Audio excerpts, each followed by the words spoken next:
Hello and welcome to another edition of the Paranormal Concept Show. I'm your host Paul Rook and we are exclusive to the PA UK radio network. Tonight we are joined as always by our regular troublesome duo. Troublesome? Richard Clements and Kerry Greenaway. What's he on about, Kerry? I'm a little offended by that, to be fair. Oh, dear. Right, yeah. I mean, I hate to be like, a snowflake and all that, but I'm not offended by that comment, Richard. Oh, well. We've been called worse, I'm sure. Yeah, this is true. This is true. Not by me. Not by me. If he's picking on us, he's leaving somebody else alone. Yeah, we'll go with that. Yeah. So what you guys been up to then this week? Me, my bike is finally on the road, my push bike. And I've been out a couple of times. I was out yesterday on it, and I got halfway around my cycle route, which I thought I'd take, but I came to a hill. And after a year of inactivity, I ended up walking home pushing the bike, literally. Well, it is a push bike, so I got off and pushed it. Yeah, but no, my sort of fitness routine now is sort of coming in. The weather's getting better, the nights are drawn right out, so hopefully I'll be able to shed a few of these lockdown pounds, which I'm sure everyone out there can sympathise with. Well, I certainly can. So what gym have you joined then, Kerry, this week? I have joined the Gym of Life. Okay. So I've gone from 0 miles per hour to 100 miles per hour in my day-to-day life, and that's exhausting. I don't know how I did it. Yeah. I think you'll find anymore. I think you'll find just being on your feet and walking around the shop, I mean, that will sort of burn the pounds. You'll be all right, dear. Well, I hope so, because I'm right tubby little monkey at the moment. Tubby monkey. Now, that wasn't what was going on in my head, as you can imagine. Something else was going on there. But no, yeah, I hope so, because I don't want to be this size. It's like the biggest I've ever been, I think. Certainly enjoyed my lockdown. But no, you're right. I think it's just a question of this transitional phase is incredibly weird. Is all I can say, because like I say, you go from 0 miles per hour to like 100 miles per hour again, and your 100 miles per hour is your normal life, right? Yeah. Going to work, coming home. All right, so we haven't got the socialising bit on top yet. I don't know. I've got the energy for socialising at the moment. That's all I can say. It's exhausting. No, you just take it easy. You stay in, cuddle up, and watch your films. Slow steps forward into life. I like this slow step forward back into it. It's exhausting as it is, but it's good. It's nice seeing other people, and I'm getting more. Like, we talked about before, like your brain almost slows down too. Yeah. And now I totally agree.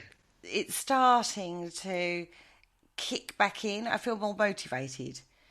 Yeah. Okay. I mean, you are time constrained now because I've got work and other things going on. So my days are filled more. So you have got to time manage more, which is great. I love it. I like my life. I liked lockdown because, get to sleep when you want, eat when you want, right? But no pressure in a funny kind of way. You're allowed to stay at home and just relax. But I've said that all along. It doesn't suit me. I like to earn my money. I like to live. I like people, funnily enough. I know it sometimes doesn't seem like I do, but I do like people. And, I'm a people person. So, yeah, it's good. It's really been good to see some of my regular customers and stuff like that. It's been brilliant. So, so that's what I've been up to last week. Bought lots more crystals, Spirit and Soul Island crystals, everybody. Oh, yes, Cheeky go over wink. and check them out. Yes, Cheeky wink. Really good quality ones as well, I have to. They are amazing quality. Even some of the quality that's coming through, I'm shocked at. I've got my 3 skulls on my computer all staring at me, sort of giving me these good vibes. So, they're good. And I have to say, they're very good competitive prices. Thank you very much. I do pride myself on getting the best quality crystals for the best price, everybody. Spirit and Soul Island crystals. Anyway. We'll bill you for the advert later. Yeah, thanks very much, guys. Yeah, cheers. It's not cheap. Anyway, Yeah. So what were you discussing tonight? What are we going to delve into tonight? Well, we were talking, as everybody knows, we chat quite a lot off air, and because we're all really good friends. And one area that our lovely Richard is particularly good at, shall we say? Yeah. He likes this area. Yeah, and he's even bought waders for the Yes, trenches. yes. Well, you could call them for the trenches, but yet to be tried out. Yeah, carry on, Gary. Yeah, it's the wars, the world wars, and World Wars, particularly the Civil War, but also World War One and World War Two. So anyway, one night on Skype we got talking, and we started talking about some of the phenomena that occurred in the wars. So we separated it down into two shows. We're doing World War One this week, and then next week we're going to do World War Two. But the first one is World War One. Now, first of all, I think what we've always said this: whenever you look at a period of history, you have to look at the time frame, look at the political, the cultural influences. We have to look at all areas to get a vibe of what it was like. Now, I don't think this is one area that any of us can imagine, even the hardships of World War One. Oh yes, I would totally agree with you there, Kerry. It was sort of, and especially, and as you said, the time frame when it occurred. I mean, Europe was sort of, just sort of was in sort of turmoil. I mean, they'd been at peace basically for about 30 years, and then suddenly this conflict erupted. And when it did erupt, it literally did erupt overnight. Within about a month, I mean, all the warring belligerents were actually hard at it, which is actually quite something. Now, also, I think the scale of this is something where it was unprecedented, the scale of the men involved. Now, before, when wars occurred and, battles occurred, relatively, I mean, we're talking hundreds of people involved in like a civil war battle or something like that. But nothing was on the level of this World War One. The amount of men that were thrown at this was just phenomenal, wasn't it? It's millions. We're talking millions. We are talking millions, yes. I mean, the German army, and at the start of the war, could field up to 1.5 million men. And that was even before the war started. So that just gives you some idea. The French were doing the same. I mean, the only sort of country that had a smaller army was the UK. I mean, because our army we tended to rely a lot more on a volunteer army as opposed to a conscripted army, which they had been doing on the continent for years. Now, the other side to this is our technological abilities, we'll go with, were very limited back then as well. Now, I think we've all seen Warhorse. Yes. No. What? No. Paul's seen a film that I have. Paul hasn't seen a film, that I have. God, and this must be a first. I was going to say, I'm a little shocked by this. This is a film. My God, we've actually found a film Paul hasn't seen. You could probably find quite a lot of war films that I haven't seen. Oh. Yeah, you're not a war film man. That's something I've noticed, yes. Right. Yeah. I'm actually shocked and stunned we found a film that Paul hasn't watched, quite frankly. If it's not space and time. Yeah. Okay. I can see that. Okay, well, anyway. I bet you were in floods of tears watching that, weren't you, Kerry? Oh, I can't watch it. I've watched it once. That was enough. Oh, if you want a good cathartic cry, watch Warhorse. Right. Oh, my God. Floods. Anyway. That kind of gives you... They relied so much on horsepower for transportation of goods, food, munitions, all sorts of things. You've got to remember the car was in very early stages, wasn't it? Yes, I mean, they did have some mechanised sort of transport, but certainly at the start of the war, I mean, it was, the armies on the march would have looked no different to what they would have done 100 years previously during the the Napoleonic era. You would have had foot soldiers and cavalry and horse to sort of pull your cannons and artillery pieces and everything. Yeah, I mean that. So I'm setting the scene effectively, because one of the things that I think everybody remembers about World War One is the trench warfare. Yes. Now, you've got to remember, as we've said, horses, early mechanisms like cars and stuff. Yeah. Men marching. It churns up the road. It turns it into a quagmire of mud, basically. Yeah. When they dug the trenches, they had planks, but that didn't do a lot. And when you have rain and dugouts, you get mud. A lot of mud. Right? This is hardship on a level we can't even understand.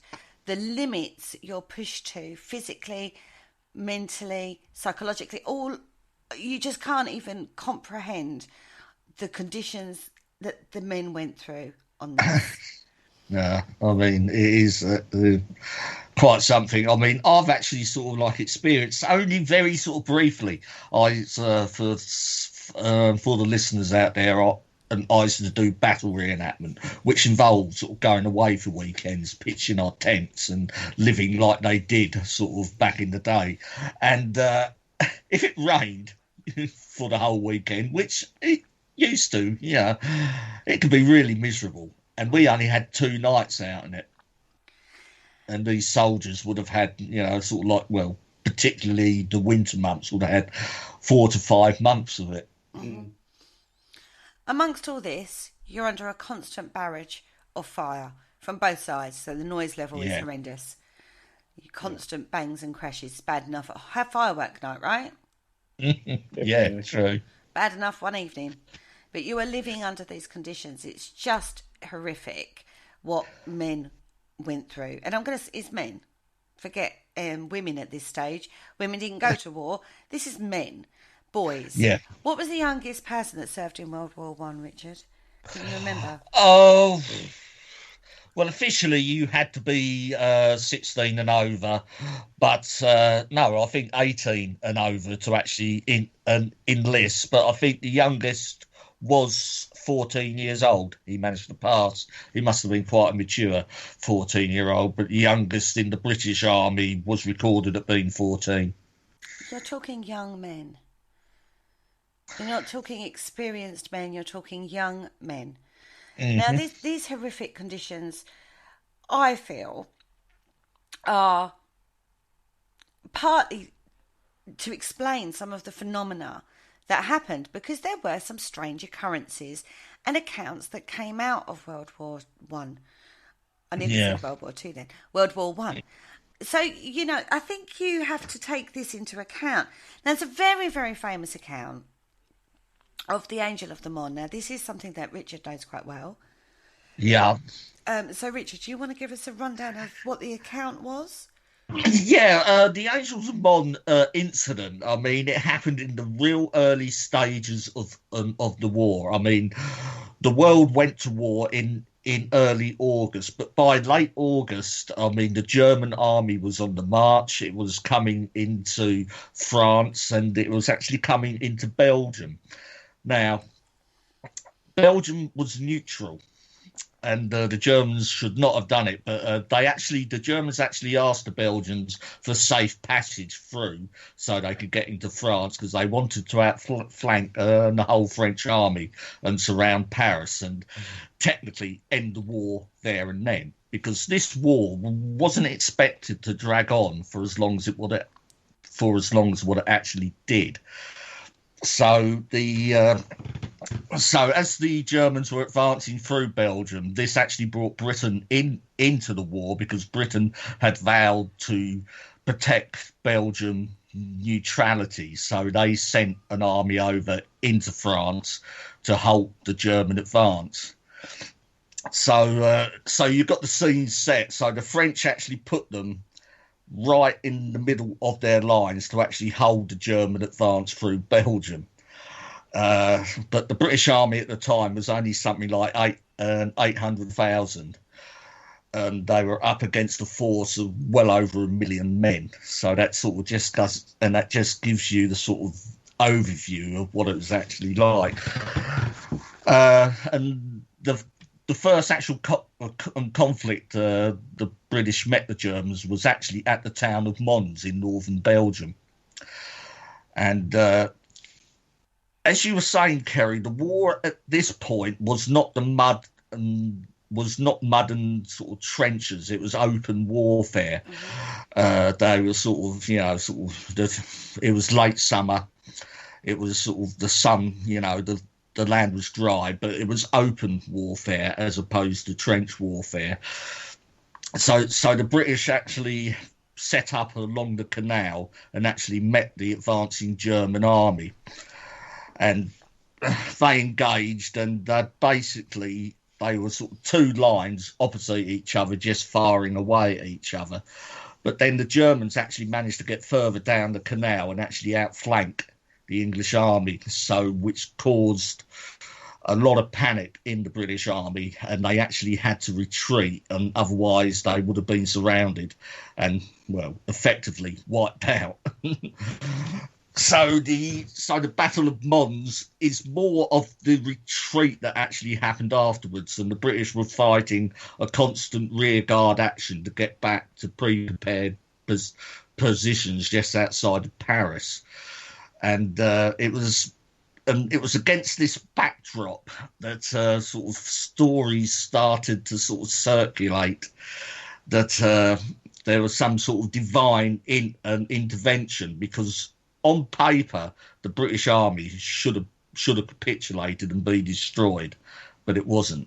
They managed to hold the German army back enough for them to retreat in good order.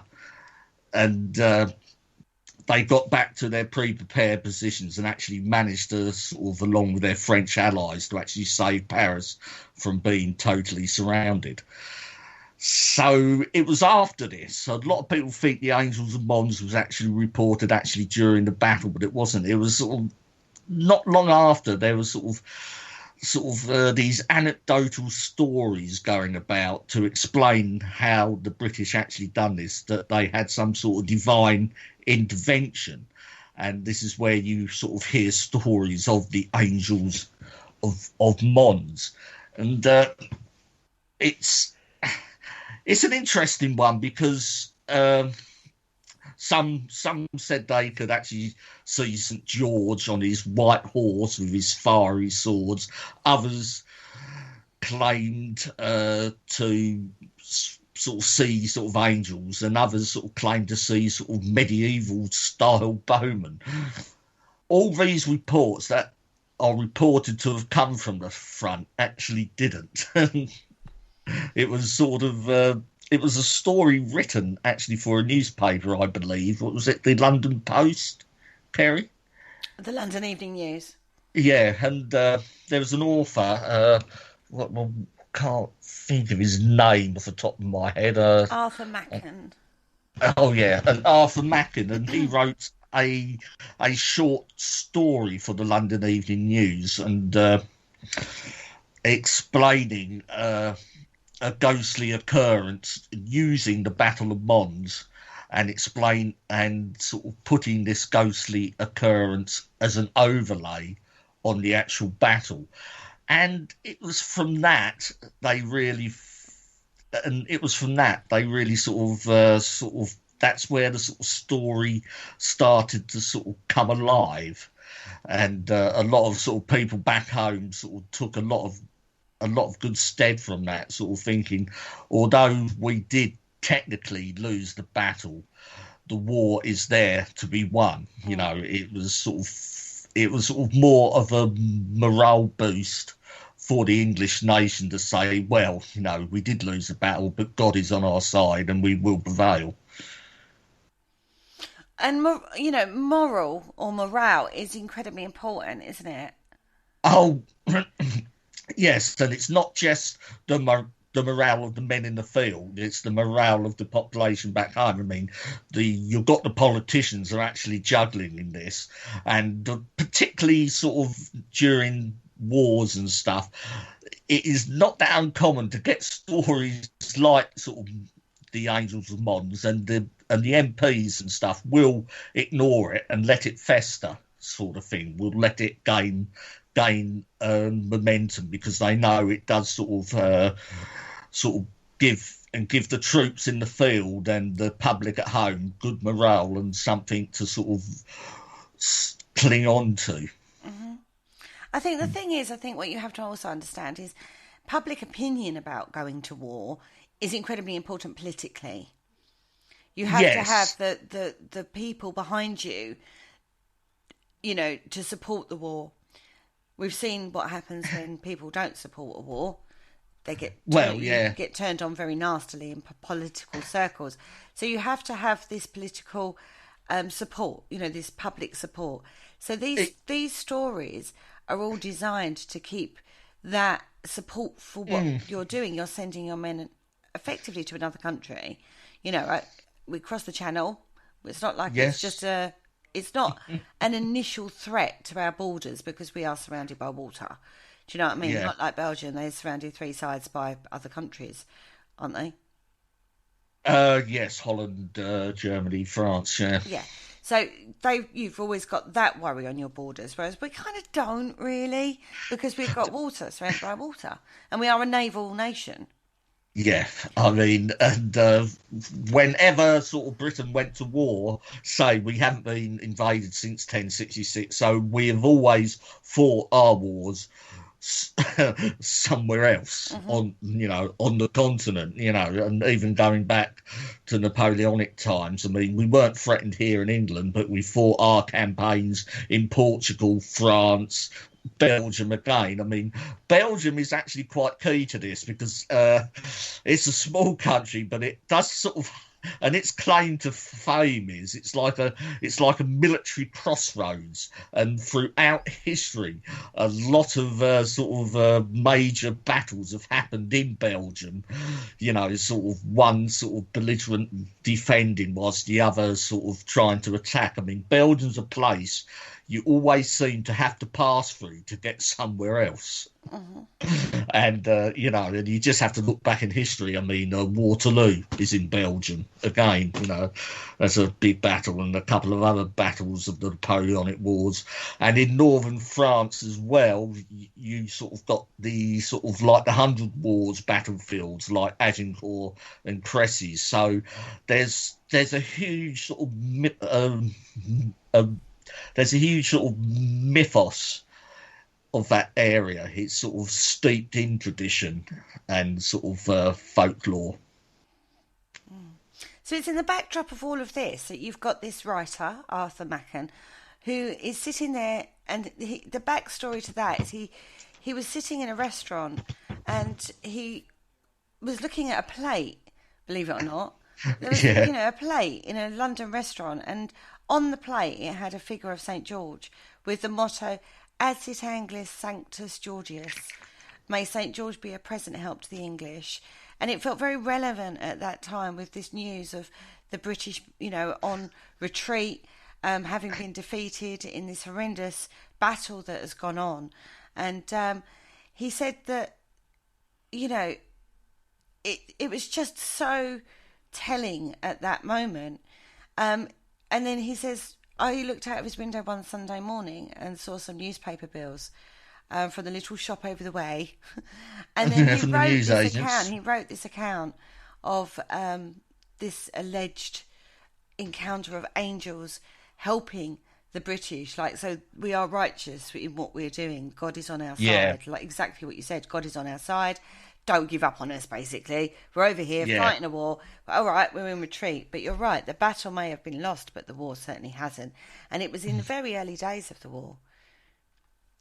Oh, yes, as I say, it was in the sort of like when it was open warfare, they hadn't even started to dig trenches. I mean, it's nothing like you imagine the war to World War One is. I mean, the trenches were, well, towards the end of the year. It was mainly after the Battle of Mons, and the British and French armies sort of got back to sort of just from the outskirts of Paris, and that's when they dug in.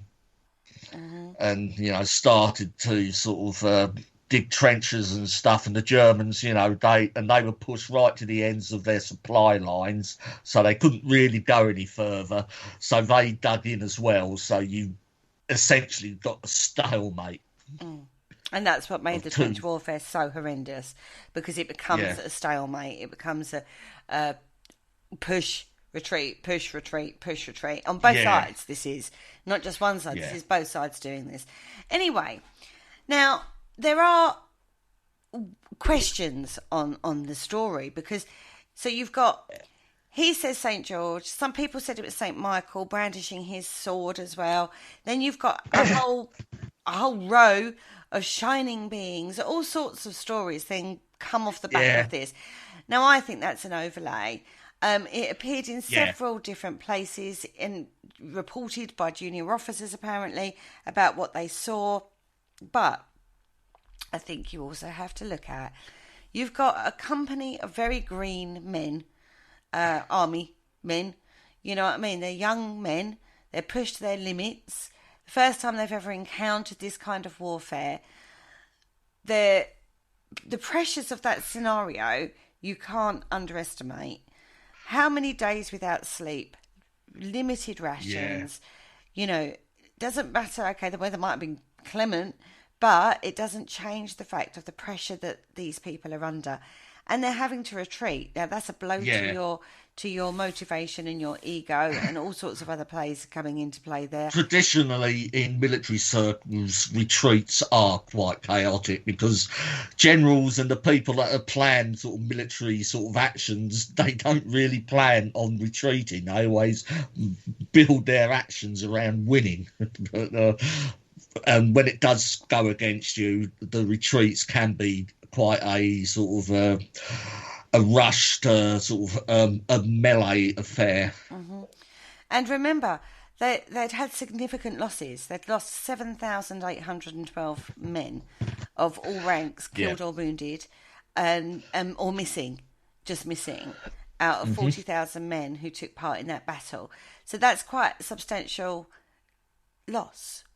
You're going to have known somebody somewhere in there that you knew, or was, marched beside or something, you know what I mean, that suffered a loss. And on this, the psychological impact of this, you can understand why maybe if they did experience something supernatural, it could well have been hallucination, even if they had. But we don't think it did happen. We think it's come out of this story.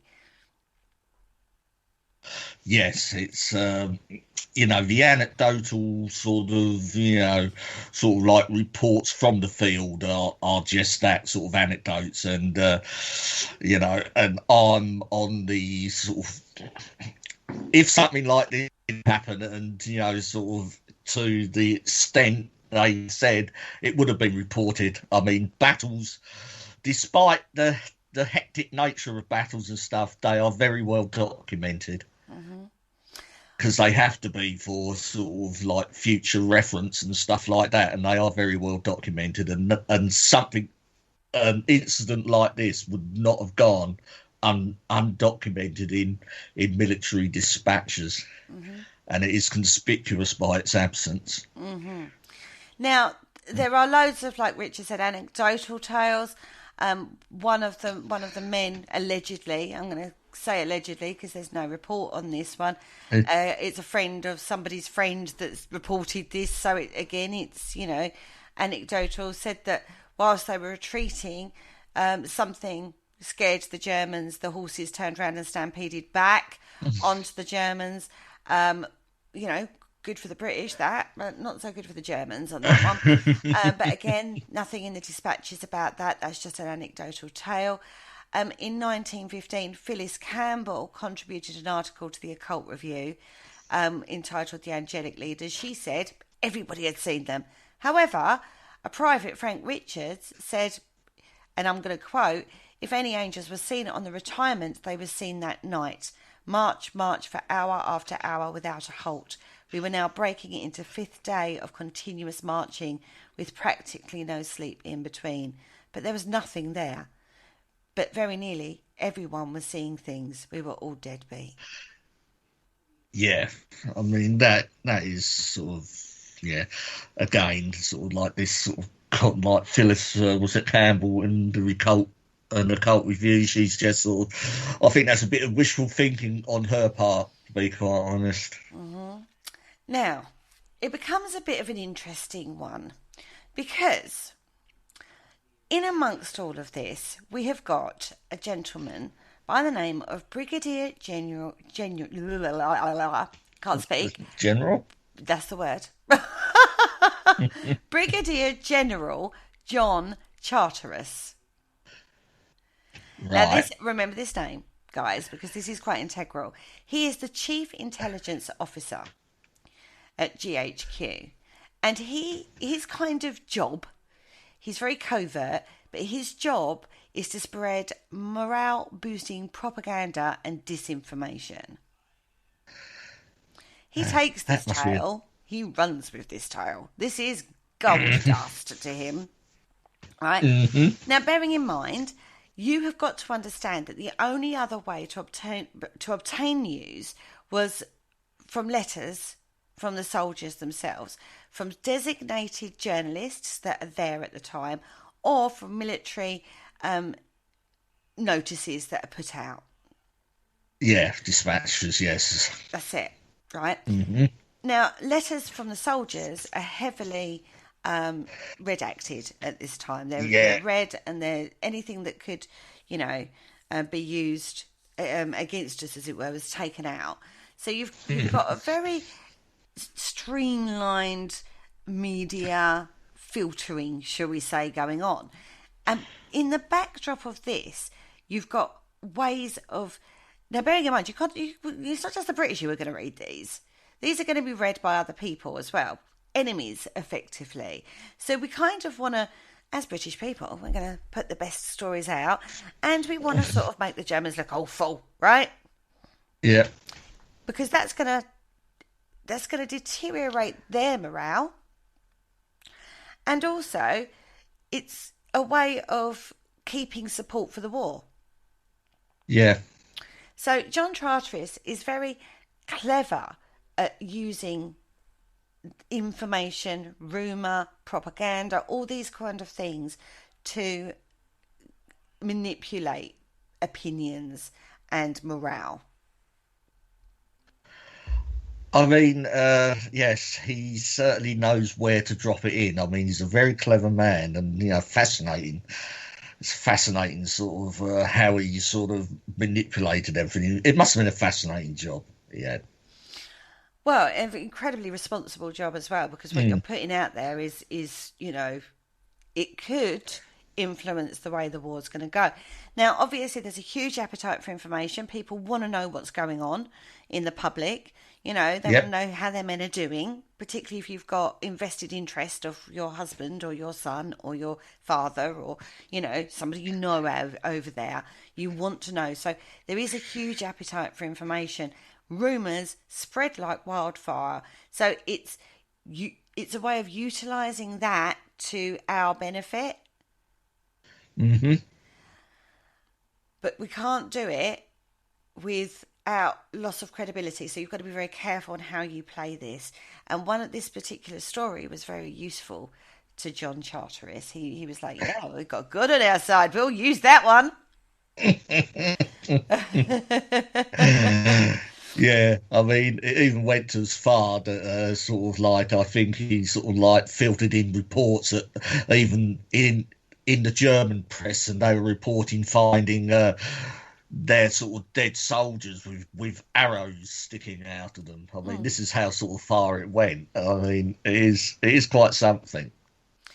So, this little story he wrote just for a little newspaper in England, Sunny Takes Wildfire, and is now taken as read. We are on, we have angels on our side. Don't cross us.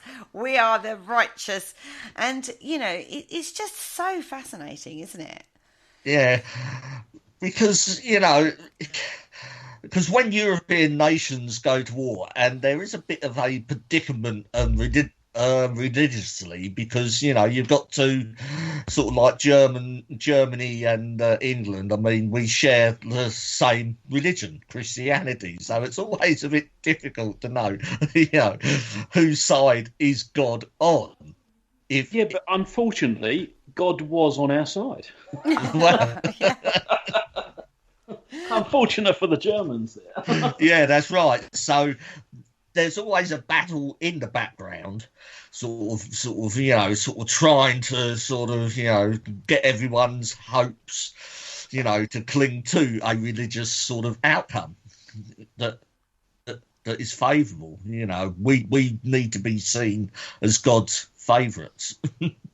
This is true. We were. That's why we won. Now, unfortunately, journalists sort of had a bit of a free rein effectively. So any glimmer of information they were printing, lies were just, if you want, I mean, God, we've seen so much disinformation recently ourselves. We kind of get an idea of what it must have been like back in the day. And it, basically, journalists had a field day. They were just printing exactly what they wanted. So a story like this was just fantastic for them. It was just amazing. Now, official dispatches are only going to tell you the bare bones of what's going on. The journalists are the ones that have the artistic creation around that. Now, I think these days we're a lot more savvy to how journalists can twist things to fit in. Well, yeah, sort of. Yes, we are sort of more knowing of what journalists are up to, and we do sort of read sort of certain sort of stuff, and even from certain publications we will tend to read with a pinch of salt.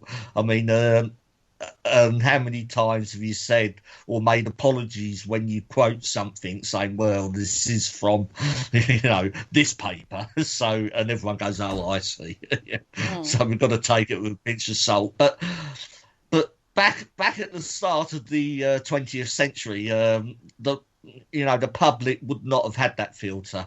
They would have taken as read what was being fed to them. Mm-hmm. Exactly. So fake news, or, the press exaggerating or making up stuff is not new. We've said this before as well. This isn't a new phenomena from the press. And it has been utilised in certain circumstances by certain people, John Charteris being one of them, to, for a reason. You know what I mean? There is a reason for this. It's not a massive conspiracy, but it's about opinion, isn't it? It's about garnering the right reasons for doing stuff. And there's no story, I think, that sums this up more than the story of the corpse factories in Germany. Now, in World War I, rumours began to spread that Germany were building corpse factories, right? These are different from the death camps that in World War II. This is something completely different. Now, there's a lot of death, there's a lot of dead bodies around, and there's a lot of lacking in supplies that you need, right? So certain products can be made from dead bodies. And I'm talking horses mainly on this one. Cows, horses, pigs nowadays, they're byproducts. They utilise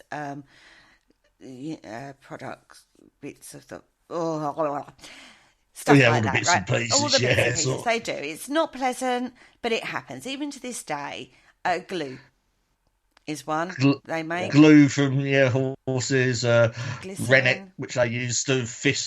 Rennet, isn't it? That's cows' stomachs, which they use to sort of make cheese go hard, don't they, and stuff like that. So Glycerin, all those sort of things you can get from corpses. Now, rumours started to appear, and this actually came out from the North China Herald in Shanghai, that that the Germans were stripping their dead behind the firing line and then bundling them basically into train carts and shipping them off to something called a corpse factory, right? Now, these were apparently 1,000 yards from the railway, the connecting St. Vith from the near Belgian frontier. So they're shipping them off and utilising the corpses. Now, they're talking in terms of human corpse. Yeah. Now, this is very unpalatable. You can imagine. How disrespectful to the dead. Yeah, even if they were Germans. I mean, even sort of people would have had us, yeah. This is how they treat their own. What are they going to do to us if they get their grubby little mitts on us? They're prepared to treat their dead and send them to corpse factories. They are totally moralless, basically. It's a complete lie. That's not what was happening at all.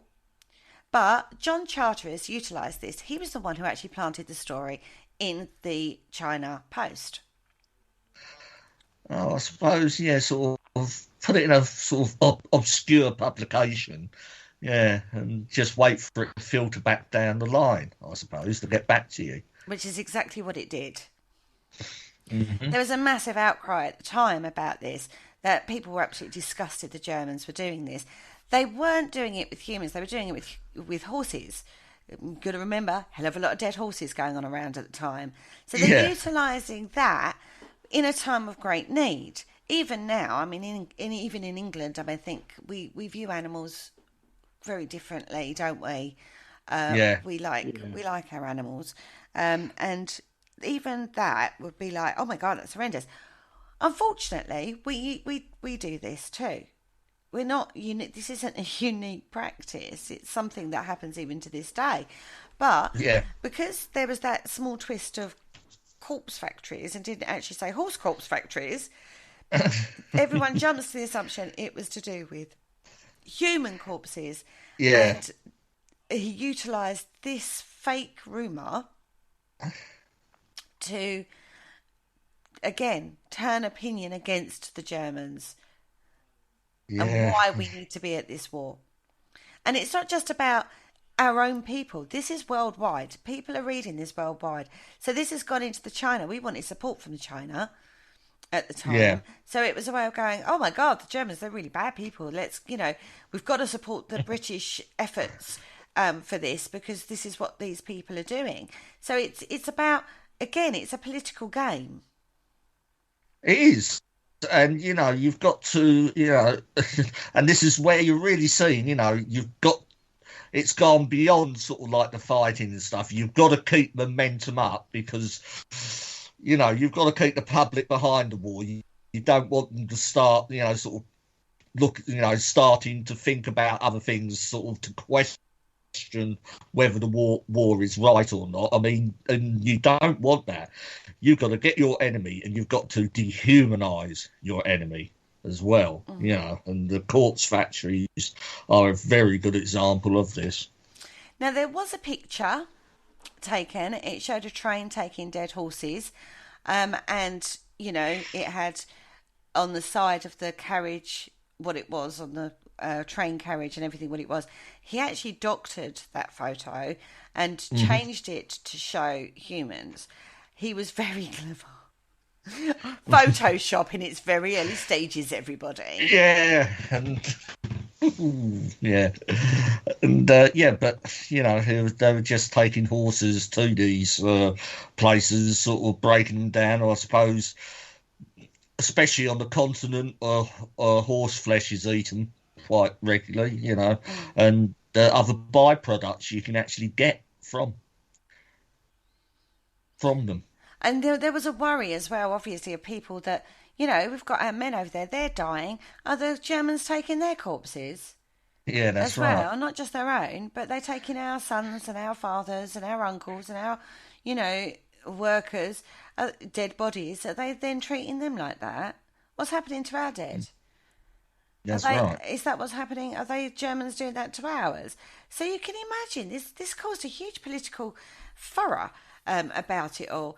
But people continue to believe this, even though he has come out post-war and admitted it just was like a godsend kind of thing against the Germans. It really did cause a big controversy at the time.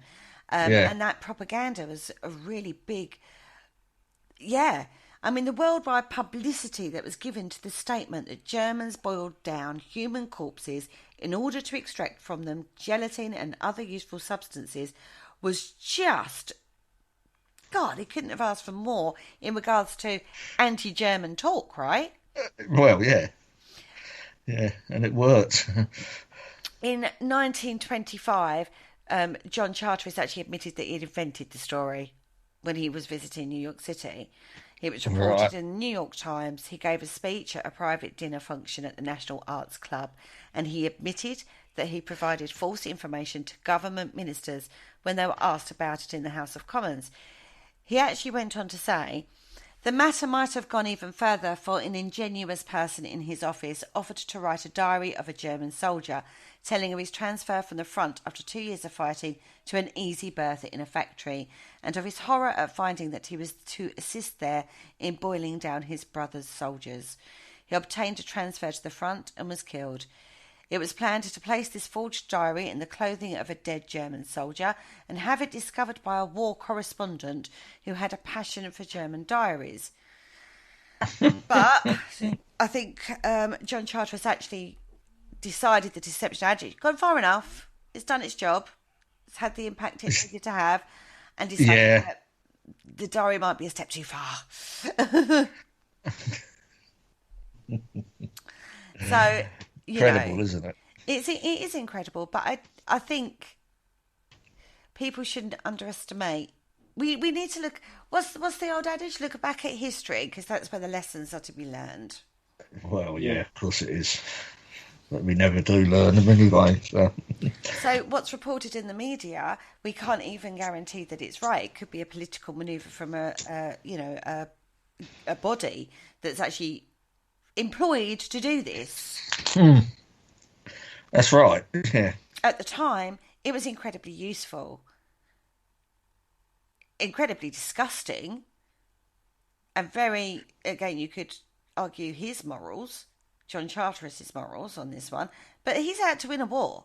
Let's make no bones about this. We are out to win a war here, and he will use whatever means possible, even if that is false news or fake news or, fake propaganda. He will use that if that's going to help us win the war. Yeah, you've got to. Yeah, especially then. Yeah, the war was dragging on, and and you just need to keep everyone on side, because the last thing you need is people starting to sort of question it. Exactly. Now, if you want to have a look at this a bit more, there is loads of stuff on it, because it hit the House of Commons, newspapers responded, it went backwards and forwards after the event quite a lot, but the basis is it was a lie to arouse people into the belief system of how bad the Germans were and they needed to be beaten, and we needed support from other countries, and this is one of the ways we got it. So, I don't think the Germans helped themselves though, because didn't they have human skim lamps and... That was in World War II. That's World War II. Well, they must have been around then, just social media didn't catch them. No, that came out of, unfortunately, those sort of things came out from the death camps in World War II. Okay. But our belief in how bad Germans could be, which in World War II they proved themselves, but this is sort of set the state that if they believe us to be this bad, then we'll be that bad. I have to say, though, not all Germans were that bad. No, you were good ones. You have good and bad on both sides, and you can't rank you can't compare World War One, World War Two just because the same countries are involved. You actually have to look so much deeper than that, and there is a lot of propaganda against the Germans when they weren't doing what they were being accused of. Unfortunately, World War Two, it's a bit different because we have got the genocide that runs alongside that within that. But as far as I'm aware, that didn't happen in World War One. No, it didn't. No, it was just sort of a military campaign against military campaign. Yeah, whereas World War Two was a whole different ball game. We'll find that out next week. Which we'll go into next week, because so that is a whole different ball game, and you do have to understand the political backdrops of how World War One kind of set up the scene for World War Two, and that's a whole different story. in itself, and one that is just mind-blowing when you think about it. Anyway, we're talking about paranormal occurrences. So that's we've talked about the Battle of Mons. We've talked about fake news, fake propaganda in how we get these, stories that come out there.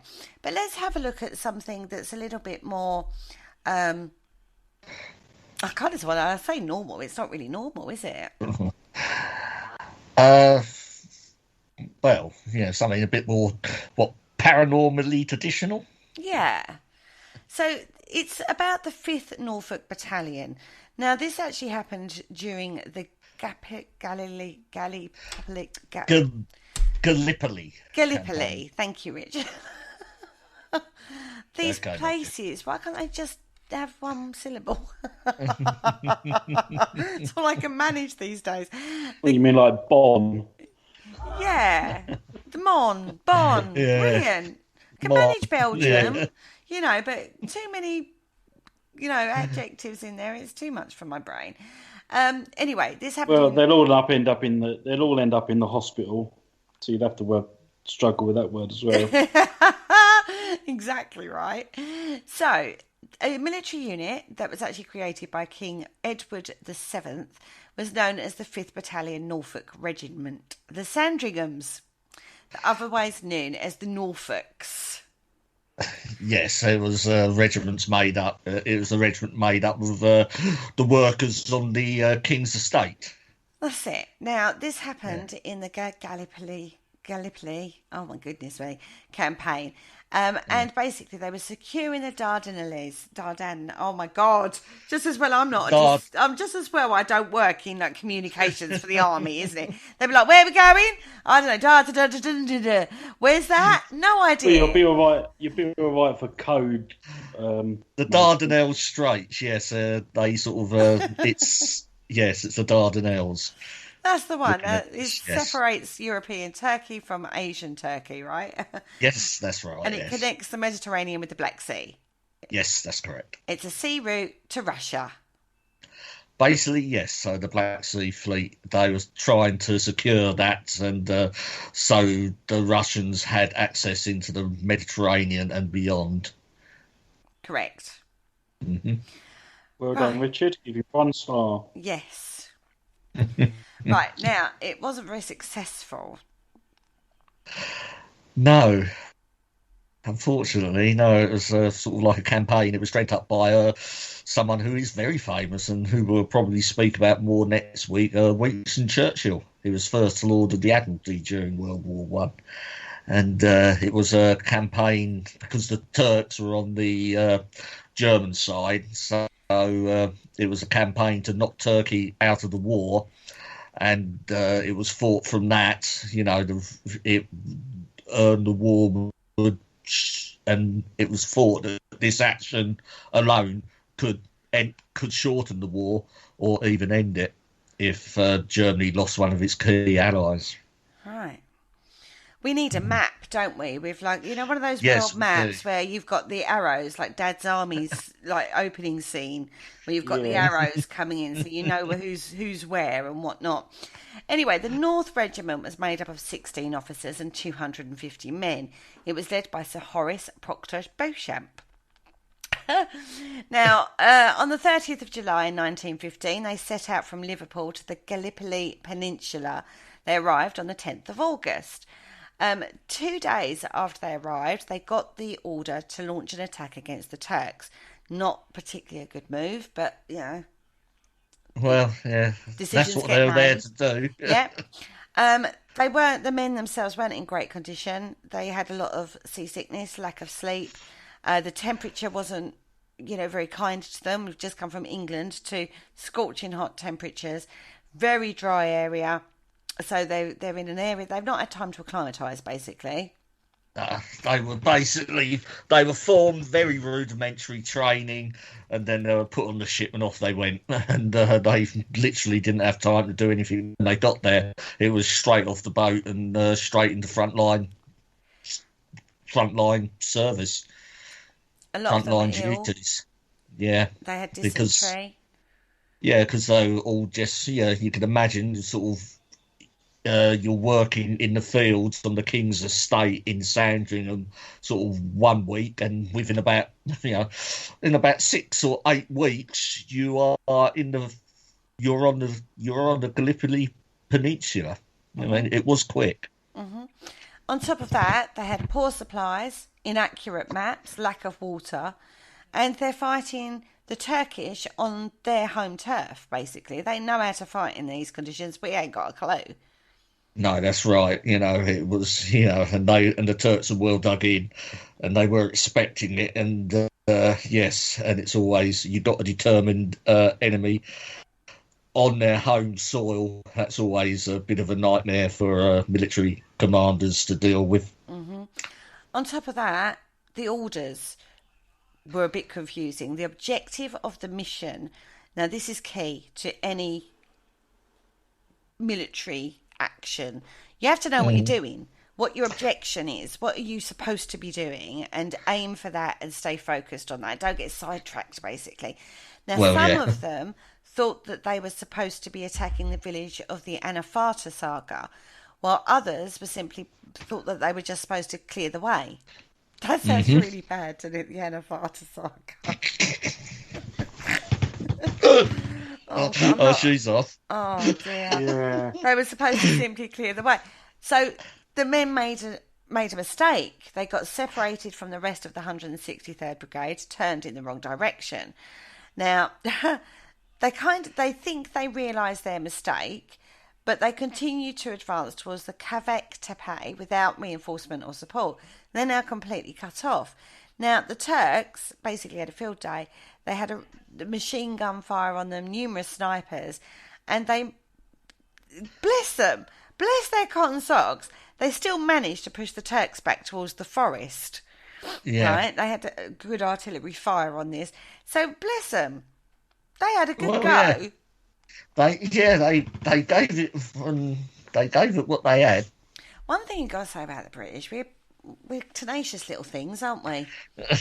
Yeah, bit of the bulldog spirit there, yeah. Most definitely. This is why the bulldog is one of the biggest symbols of the British, because we are I have tenacious. I have to say as well, at the beginning of the show, you said we kept retreating. We didn't retreat. We advanced in a different direction. Is that what we did? That's what we, yeah. Or so it wasn't strategic retreat, yeah. Yeah, it's a strategic advance in a different direction. Well, these guys didn't retreat at all. They're pushing forward and pushing the Turks back. Well, they were advancing, like we did. We just went the other way. Now, the forest is on fire from all this artillery that's gone on, right? Yep. And they followed the Turks into the fire. So they've gone into this burning forest. They never got seen again. Now, logically, you think, well, they're entering a burning forest, for God's sakes. You know what I mean? Hardly surprising, but there is a load of rumour and speculation about actually what happened on this one. Because their bodies were never found at the time. Yeah, and I've actually seen this sort of story. It is actually still toted around on the internet as a mysterious story, and I think the alien abduction sort of people quite like this one. They do, because a mist was seen. Well, I have to argue, there's a forest on fire, good sakes. Yeah, there's going to be a lot of smoke. And that whole peninsula, it's sort of low-lying sort of scrub. So it is, it's not a big sort of forest like you would imagine a forest. It's low-lying scrub, olive trees and olive groves and stuff like that. Now, the British Commander-in-Chief in Gallipoli, General Sir Ian Hamilton, was just as confused as everybody else. He didn't know. He couldn't come up with an answer. But he can't find any bodies, can't find the battalion. What's happened to them? So they've got nothing. There's nothing. Literally, they can't say one way or the other. They can't say that they're dead because there's no bodies, and they can't say that they're alive because there's no bodies either. If that makes sense. Right? Yeah, so that's you can imagine right. the families were absolutely, totally distraught. Now, a lot of rumours and speculation came up about this. They even asked some of the, there is dispatch, believe it or not, there is communication going on between the warring factions. So you have higher levels of people talking to higher levels in the opposite camp, as it were. So they did ask. Usually go through like a neutral embassy or something like that. They would sort of, perhaps in Istanbul, the British probably sent a delegation to a neutral embassy, and the Turk a delegation as well, so they can have a chat about it. Yeah, to see if we could find any trace of these men. At the time, this was. So the Red Cross were asked, the American ambassador was asked to see if they could find if these men were in a Turkish prisoner of war camp, for example. You know, messages were published in papers, nothing. Even after the war was over, there was no trace of these men ever found in any of these places. They didn't find the bodies, They didn't find them in prisoner of war camps, they didn't find anything. Now, this is where things start to happen in regards to supernatural accounts. Now, a former sailor, Frederick Reichart, issued a never-before-heard testimony. This was after the war in 1965. Right. He claimed, and this apparently was supported by 3 other veterans, that on that particular afternoon they saw a formation of 6 or 8 loaf-shaped clouds that hovered over the area where the Sandringhams were fighting. One of these low-lying clouds descended even lower over the men, and then after an hour or so it rose very unobtrusively and joined the other clouds and sailed off. When the men on the ground could see the forest clearly, there was no sign of the soldiers. Now, this is the main point of where the ufology world stepped in. They took this, ran it. This is alien abduction. Yeah. That's right. On that note, we've actually come to the end of the first half. Oh, right. On that bombshell, we need a doof, Paul. Doof. Join us right after this.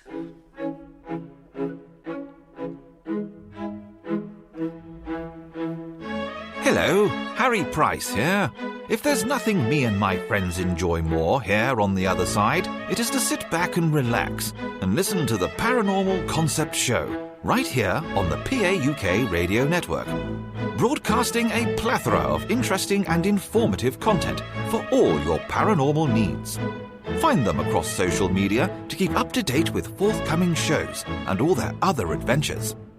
Hello, is there anybody there? And welcome back to the Paranormal Concept Show, exclusive to the Paranormal UK Radio Network.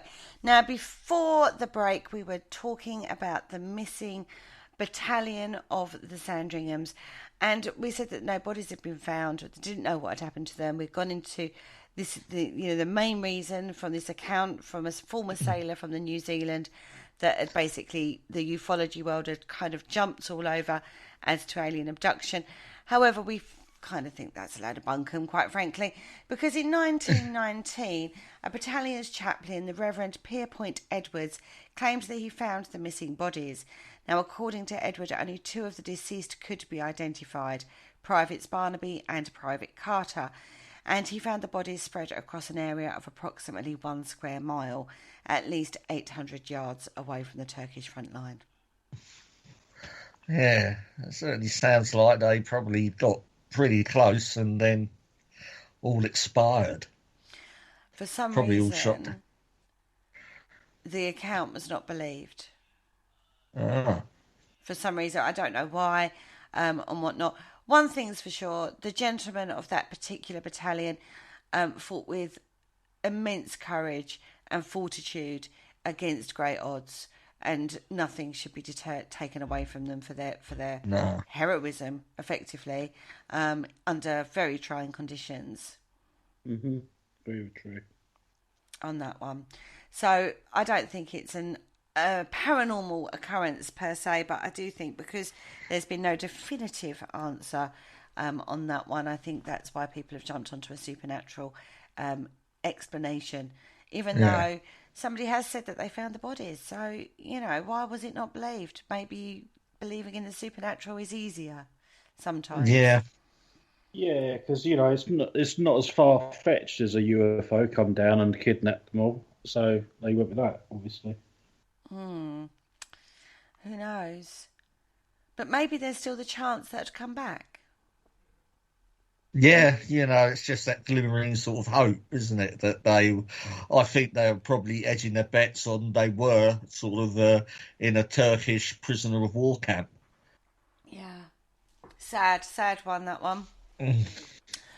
Now, at the beginning of the show, we touched on trench warfare. Now, these were an intricate network of claustrophobic canals on both sides from which enemies blasted at each other as they hid inside, and there was a lot of death around them. In Hmm. between these trenches, there was an area called No Man's Land. This is basically a scorched, beaten land no one dare tread, basically. When we talk about Yeah, going over the edge, we're talking about crossing this no man's land to try yeah. to take over other trenches. Many ways were tried to get around this, from tunnelling, um, all sorts of things were tried to avoid this, but it just ended up being, well, it Well, was when it explained as came, close to hell on Earth, yeah, basically. Yeah. and when it came to the attack, tunneling could only do so much. They used to tunnel and plant mines Hmm. under the German trenches and just sort of clear them. But apart from that, and if you're going to sort of mount an attack, you would have to go over the top. Now, obviously, while you're crossing no man's land, you're open, basically. They're going to be Yeah, firing at you. So in all of this, there's a lot of death and suffering, and a lot of tales of the supernatural come from the trenches of World War One. And you can imagine that some of these are very, very dependent on psychological condition at the time, I would say. well, yeah, yeah. I mean, it's all there, isn't it? It's got all the ingredients of a sort of like, the spectre of death, literally sort of stalking you. Mm. And Yeah. you're looking over this no man's land as well. Well, if you dare put your head above the trench, yeah. Oh, you've got to be, strange occurrences did happen. Now, some of these are very, again, anecdotal. They're very remiss in detail, should we say? Hmm. Yeah. Yeah. One of these was from a Scottish soldier. Now, he had been assigned as a sentry in France on the battle line on the Western Front, an area of northern France and Belgium. Now, this saw a lot of fighting, very fierce fighting in this area. Now, the Hmm. witness is only known as Jock, typical. Yeah, good old Scottish name there. Good old You Jock. jog McPlot. Hmm. Now, he says he saw one evening something very bizarre. Now, it was full moon. He claimed he was wide awake and alert, but that passing by he saw a pair of spectral dun-coloured bloodhounds coupled together by a short steel chain, making their way across the battle-torn earth. He quoted as, "First I'd heard one faint note in the distance, and the deep, mournful bay had caused me to grip my rifle and keep alert. In fact, I'd been searching for a hound as far as my eyes could search the flat, treeless, moonlit countryside. Then all at once there they were before my eyes, and just as suddenly they were gone, with the sound of their baying in my ears." Now, he recounted this tale to a few other soldiers, and they claimed to have seen them as well. Now, it's this reminds me of the Black Shuck Law. Yeah. There is a bit of that to it, isn't there? Thinking about it, sort of. But it's not too far. I mean, there perhaps would have been sort of stray animals, sort of wandering about the battlefields and stuff. I mean, I don't know. What about you guys? Yeah, I mean, if there was a German bloke with a couple of dogs, because they had dogs as well, didn't they?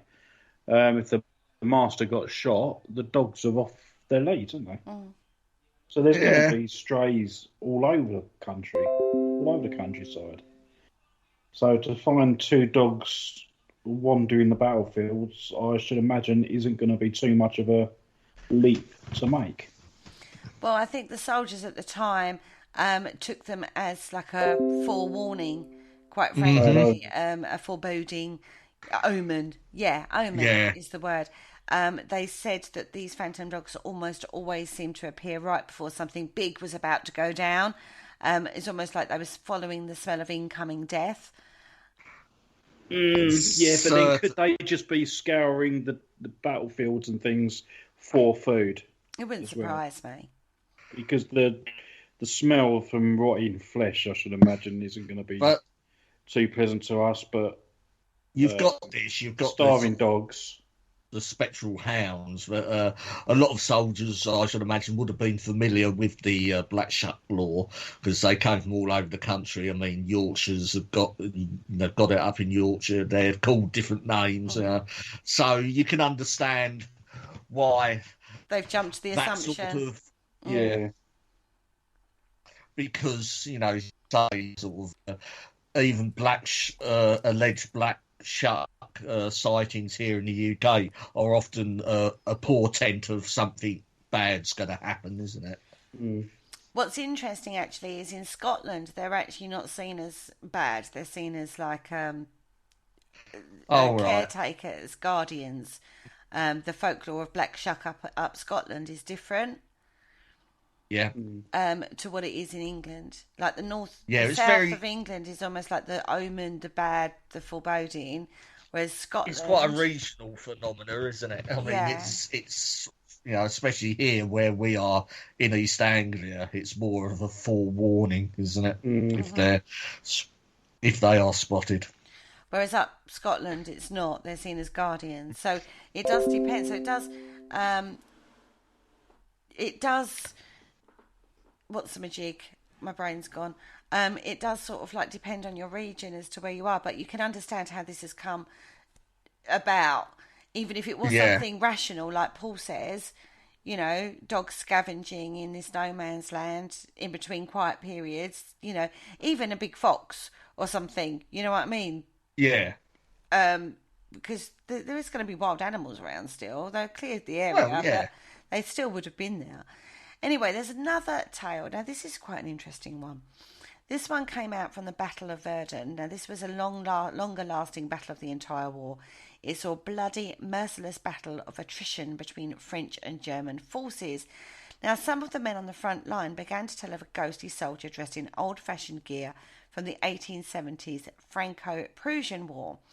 Now, with long, flowing white beard and rosy cheeks. That reminds me of Santa Claus, quite frankly.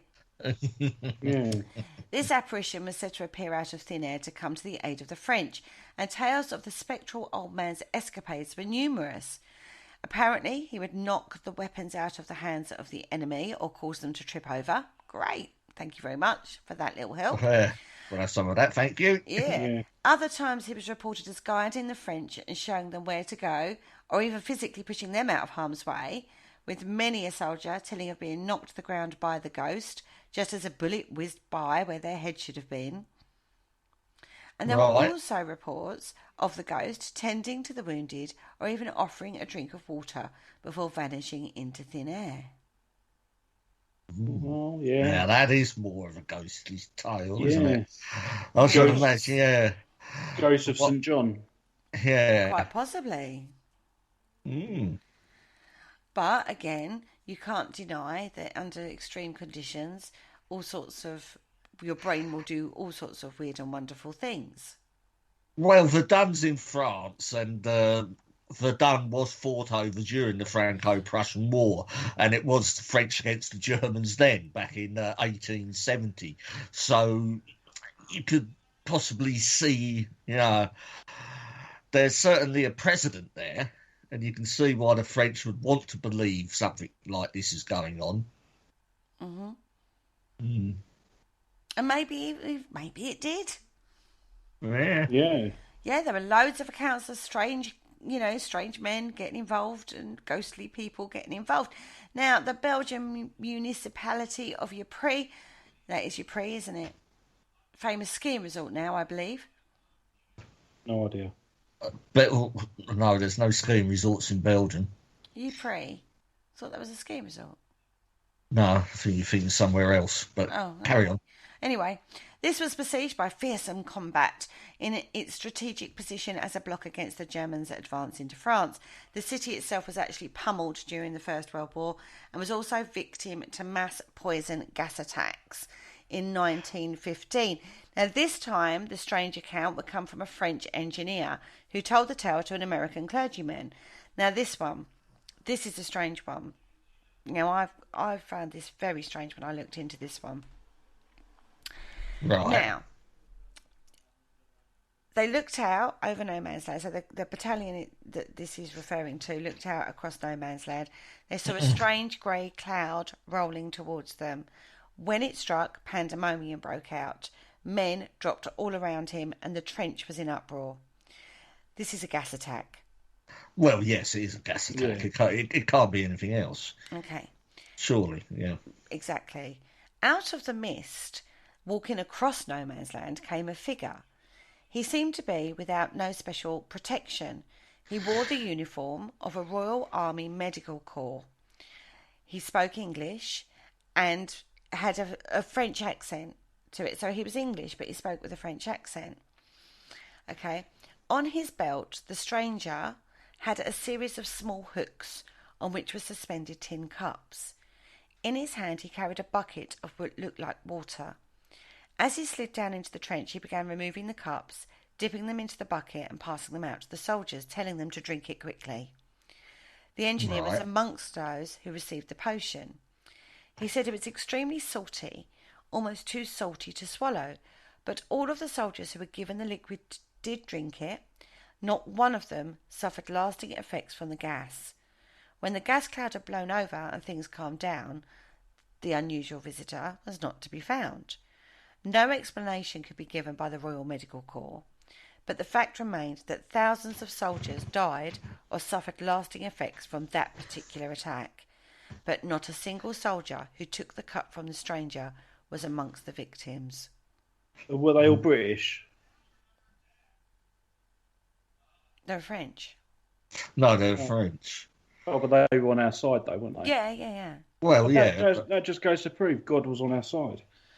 Well, I looked into this, as you do, because I thought, okay, this could have a rational explanation. In amongst this gas attack, now bearing in mind that the gas that was used, mustard gas. Yeah. Generally, there were variations on mustard gas, but it's generally accepted it was generally mustard gas throughout World War One. Affected your breathing and your eyes, so your eyes would be streaming. You couldn't breathe, and you died a horrible death, basically. Mm-hmm. Right? They used gas masks to, combat this, basically. But if it had got onto your skin, it was very virulent. It was a horrible way of dying. Yeah. But they did look at ways of combating this, the effects of mustard gas. You know, what could cure mustard gas attacks if you did get affected by it, right? What was interesting was there was a potion that was used by the Royal Medical Corps. It was made of a liquid of water, bicarbonate of soda, and there were other things in it as well, like cocaine was put in there and there was a few other bits and bobs. But bicarbonate of soda stuck out in my head because it's quite salty when you taste it. Really? Yeah. And I was like, oh my God, that's weird. Yeah. So, the mystery deepens. Yeah. So the potion that he's allegedly given to these people who are suffering from the mustard gas attack, is actually being given something that was incredibly salty to swallow. And that is the kind of thing that they would have used. I would like to say this, there was no actual cure for it. It helped manage the symptoms of it, but there was no actual cure. So I don't know if you could go as far as... There's definitely a joke in there somewhere. I'm not going there, though. Okay. Yeah. Again, I'm going to just gloss that one over, Paul. Yeah, you better. Yeah. I'll tell you after the show. Okay. I'm sure people listening has probably already got that one. Probably. But I don't know. I just found that incredibly interesting. It could have just been a member of the medical corps in the right place at the right time. With the right potion? Yeah. Well, yeah, or Yeah, it's interesting. I mean, there's nothing more. I mean, we've just got the written account here, haven't we? And yeah, and what Kerry found out on top of that, it's sort of, it's interesting. It is. It's fascinating. I say I looked into what if there was, a potion, and could it have been a member of the Corps that was out there, just happened to be there at the right place at the right time with the right potion? Who knows? Do you know what I mean? But it does seem strange that the potion they used was incredibly salty when they were treating this, and that backs up what the guy said he was given. Yeah. It was strange. Not the only account, though. Various visions of phantom cavalrymen would be tearing through the war zone at the 1914 Battle of Le Cateau and go right through enemy fire without suffering any notable damage, and often appearing and disappearing out of nowhere at a moment's notice, sometimes even attacking the enemy while they were at it. One report of these horsemen was told to the Daily Mail by former Lieutenant Colonel of the British Expeditionary Force. Now, this goes back, I think, to the Battle of the Mons time, doesn't it? Well, yeah, it's early, yeah, and if it's the British Expeditionary Force, that is the first army that was sent over, yeah. Mm-hmm. Now, he allegedly had said that we were talking and doing our best to keep from falling asleep on our horses. As we rode along, I became conscious of the fact that in the fields on both sides of the roads along which we were marching, I could see a large body of horsemen.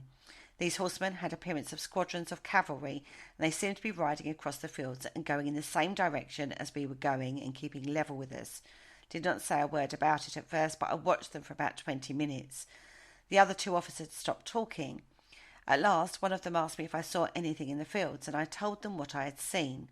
The third officer then confessed that he too had been watching these horsemen for the last 20 minutes. They were so convinced they were real cavalry that at the next halt, one of the officers took a party of men out to have a look, basically. Found no one there. Reconnoitre. Mm-hmm. Yep. Found no one there. Night grew darker. They didn't see them anymore. Now, these were seen by many others. They all described the same thing. And at times these were witnessed by more than just one person at a time. So we're talking about what, mass hallucination? Mass psychosis? Or are we talking that maybe I don't know. There? I mean, you're talking early stages of the war, and there was sort of a doctrine that they thought cavalry were to be used, but they weren't actually used in fighting per se. You would use cavalry to reconnoitre ahead and to protect the flanks of your army. So to have horsemen to the side of you, it'd be interesting to find out where, well, we won't now, but where these men who actually witnessed this were in the column. But if they were towards the edge of the column, it could have just been the cavalry unit that was there to escort them. Because that's a long time to actually view an alleged apparition, 20 minutes. Yeah, it certainly is. However, Lance Corporal Johnson said that they had been marching a whole day and night with 1.5 hours rest in between. They found themselves on the outskirts of Langy near Paris just at dawn, and as the day broke, we saw in front of us large bodies of cavalry, all formed up into squadrons, fine big men on massive chargers. I remember turning to my chums in the ranks and saying, "Thank God we are not far off Paris now. Look at the French cavalry." They too saw them quite plainly, but on getting closer, to our surprise, the horsemen vanished and gave place to banks of white mist with clumps of trees and bushes dimly showing through. Now, this has all been linked into the Angel of the Mons encounter. Yeah. But this is sort of a separate thing. Now, upon being questioned, he said, "Of course, we were all dog-tired and overtaxed. It was an extraordinary thing that the same phenomena should be witnessed by so many different people." He is absolutely convinced that he saw these horsemen, and he's 100% convinced that they did not exist only in his own imagination. He can't explain it, he just states what he saw. Early morning, fog, mist, again, could have been real cavalry. And sort of then once the soldiers got to where they're supposed to be, they no longer needed the assistance of the cavalry to sort of like flank their march. I don't know. I can't answer it, and neither can the man that witnessed it. Yeah. Or the men that witnessed it. All they can do is report what they saw, and that be that. You would think if it had been a real life cavalry, that would have been reported. It would have come up. It seems interesting now. You're actually getting quite solid reports from men in the field, whereas what we spoke about at the top of the show, the Angels and Mons, was very sort of, there was really nothing coming out of the field. It was all manufactured back home. But now you're starting to hear tales from people who are actually there, which is interesting. Yeah, you are. But again, how much of this is hearsay after the event? I'm not going to take it out. I'm not going to take out a supernatural occurrence. I think you can't. You can't explain it. You can't attempt to explain it because you weren't there, for one. You can't dismiss it. You can look at various facts, like you say. You can go back in history and look at, the military records of who was what, who was where, when, what was actually on the field. Was there French cavalry? Blah blah blah. But if you can't back it up, you can't then dismiss it just because. No, that's right. No, facts. I'm not trying. I'm not trying to dismiss it. Because I do like a good sort of ghost, a ghostly tale, and as much as the next person. But yes, ghostly cavalryman. Why not? Now let's look into some more personal accounts, because not always are accounts all to do with the battles themselves, or the people en masse. Sometimes it's very individual tales. Now Tim Cook, who's a Canadian historian and researcher, found a story about a Canadian soldier in the trenches who was apparently saved by the ghost of his dead mother, who appeared and drew him away from where a German shell would hit moments later. In his diary, he wrote, "One night, whilst carrying bombs, I had occasion to take cover when about 20 yards off I saw you, looking toward me as plain as life. I crawled nearly to the place where your vision appeared. Had it not been for you, I certainly would have been reported missing. You'll turn up again, won't you, Mother, next time a shell is coming?" He's got all the hallmarks of a crisis apparition, isn't it? Yeah. Yeah, and we hear reports again and again of well-loved people appearing post-death or on their point of death to another to warn or to save. That's the first time I've heard of a crisis apparition in the reverse. It's usually sort of like it's someone from the trenches going back to a loved one who's just sort of they would see them coming down the garden path or something. It's the first time I've actually seen it. I've heard of one with a civilian going to sort of help someone out in the field, their son or loved one. That's an interesting one. Yeah, it's sad as well. It's like, Mum, you please look after me. Do it again, if ever I'm in that situation. Here's another one for you. This is quite a well-known tale. Oh dear. It's the story of Corporal Will Baird of the 42nd Battalion. This was also called the Black Watch, the Royal Highland Regiment of Canada, during a battle at Vimy Ridge in the April of 1917. He says that he had fallen asleep in the cold down out there in the dugout, but was awoken by two warm hands upon him. When he looked up, he allegedly saw standing there his brother Steve, who had been killed in action in France 2 years prior. The apparition of his brother stood wordlessly and silently walked off, beckoning Will to follow. He followed his dead brother to a bombed-out ruin of a building out in the middle of the battlefield, after which Steve would dissipate right before his eyes. It was not long after this that an enemy shell slammed it into the bunker where he had been moments before, completely obliterating it and killing everyone inside. Now, Corporal Baird would go on to write of this strange encounter in his 1968 book, Ghosts Have Warm Hands, a memoir of the Great War. These accounts are very real to the people that it happened to. Yes, well, the circumstances they're in, and you can't discount them, surely.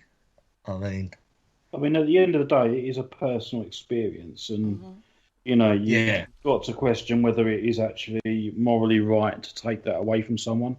Yeah. If that's what they believe, then why not? Yeah. You can't prove or disprove it. It's, again, you've got to take someone's account of it. Yeah. You've got to. You can't do anything else on these kind of encounters. Oh, no.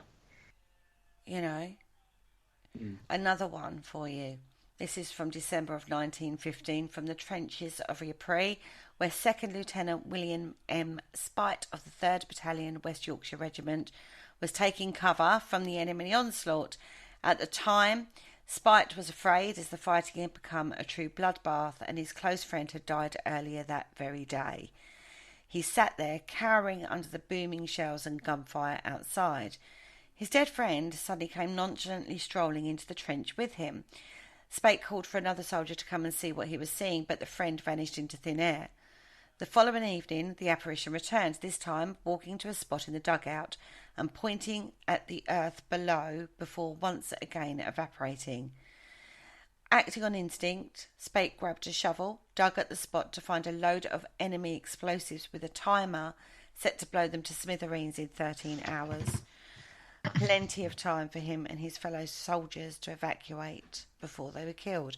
We talked about how they tunnelled and built and then would lay mines and explosives to sort of dig out the trenches. On both sides did this.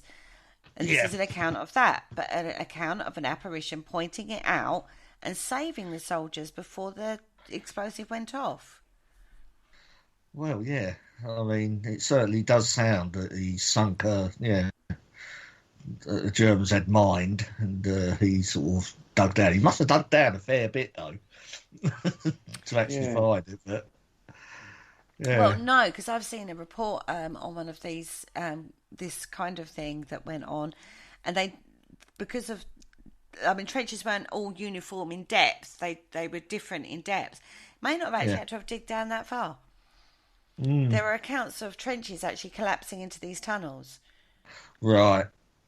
Because they misjudged it. And the miners would have misjudged, the height above them. Yeah. And also, when they're in the tunnels digging these kind of tunnels, they could often hear the Germans digging another tunnel, not 2 or 3 foot away from where they're digging. So there was a lot of that going on under the ground as much as above the ground. Honestly, it's horrendous when you look into this. Yeah, imagine being a miner. You just can't imagine it. You literally just can't imagine it. Sure, that'd be the engineering corps, wouldn't it? Well, the Royal Corps of Engineers, they also, if you were a miner in Civvy Street as well, that's probably where you would have ended up sort of going into they would have had you, snapped you up to go into Royal Corps of Engineers, and that, no. Fighting underground. I couldn't think of anything more horrific. Can't think anything more horrific than any of this, to be fair, whether it's above ground or underground. It's just all it's all just horrific, quite frankly. As long as they're wombling free. Oh, I see. Yep, got that one. You can't deny that the conditions that these poor men were fighting under was absolutely horrific. Oh, excuse the children going off at it in the background. Where were these men really? I'm going to kill him. Could you... One more ghost in Kerry's house. Yeah, another ghost in my house. Now, can we really take this as paranormal? Are we looking at something that's just illusions or hallucinations born out of this terrifying situation that men are under? For one, I think you have to look at it in that way because you are being pushed to limits that you wouldn't. You can't. Again, it's one of those you can't. you've got to put yourself in that situation. No one knows how you would react until you're in that situation. You can't imagine how it is unless you lived it. I think, yes, you can't take that equation out of it, even if you do feel all right.